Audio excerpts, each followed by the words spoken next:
August आणि September या 2 महिन्यामध्ये महाराष्ट्रामध्ये अतिवृष्टी झाली आणि सरकारकडून जवळपास 31,000 कोटी रुपयांचं पॅकेज जाहीर करण्यात आलं आणि ही मदत शेतकऱ्यांच्या खात्यामध्ये थेट दिवाळीच्या आधी देऊ अशा स्वरूपाचं सांगण्यात आलं. मात्र अद्यापपर्यंत लातूर जिल्ह्यातील अनेक शेतकरी असे आहेत ज्यांच्या खात्यामध्ये प्रत्यक्षरित्या मदत मिळालेली नाही. यामुळे शेतकरी संघटनेच्या वतीने आज कलेक्टर ऑफिसवरती मिरचीचा खरडा आणि भाकरी खाऊन निषेध नोंदवण्यात आलेला. आता आपल्यासोबत काही कार्यकर्ते आहेत की काय नेमका हा प्रकार आहे.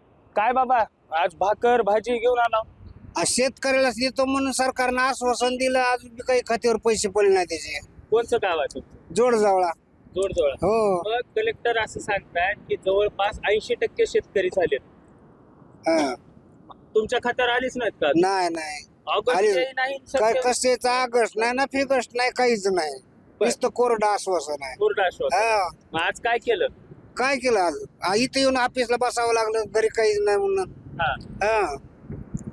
एकीकडं दिवाळीचा उत्साह पाहायला मिळतो आणि दुसरीकडं अशी अवस्था आता आपल्याला पाहायला मिळते. काय दादा, मिरची भाकरी खाताय, काय मागण्या घेऊन आलात कलेक्टर? हे बघा, शेतकऱ्याची एवढी वाईट अवस्था आहे. प्रशासन आणि सरकार दिवाळी साजरी करत आहे, गोडधोड खात आहे. शेतकऱ्याच्या घरात इतकी परिस्थिती बेकार आहे की चटणी भाकर सुद्धा आम्हाला ही खूप कष्टाने घेऊन यावी लागली. ज्या ठिकाणी या मुख्यमंत्र्यांनी सांगितलं होतं की शेतकऱ्यांची दिवाळी तरी गोड करू, परंतु या जिल्ह्यामध्ये 1 ते 2% शेतकऱ्यांच्याच खात्यावर रक्कम अनुदानाची जमा केली आहे. बाकी कुणाच्याही झाली नाही. दिवाळी सरकार खात आहे, आम्ही कुशिळी भाकर आणि मिरचू खात आहेत. आमची परिस्थिती एवढी वाईट आहे हे दाखवण्यासाठी आम्ही जिल्हाधिकारी कार्यालयासमोर आलो.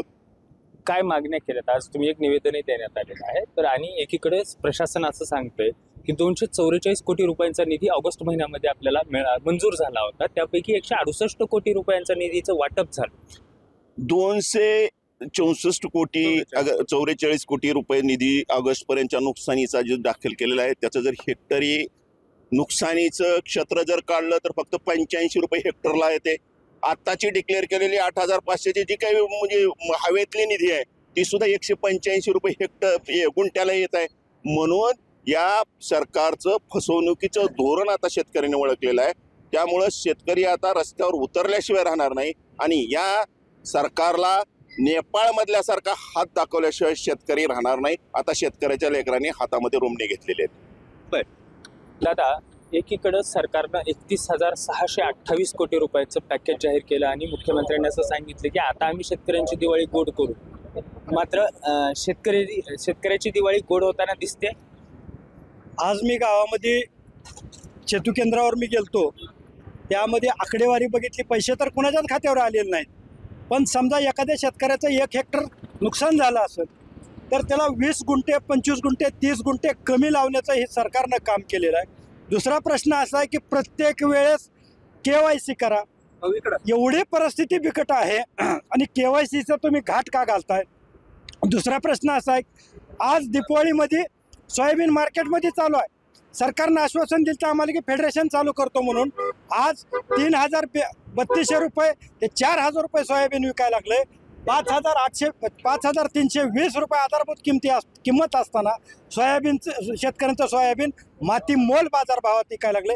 ह्याच सरकारवर आमचा विश्वास नाही म्हणून स्वाभिमानी शेतकरी संघटना कलेक्टर ऑफिसवर खरडा भाकरी आंदोलन आज आम्ही केलं.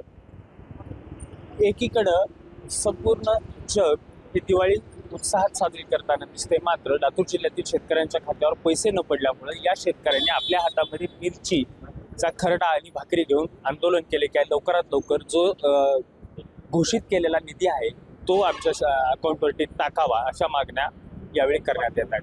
Rishikesh Holkar, Maharashtra times online, Latur.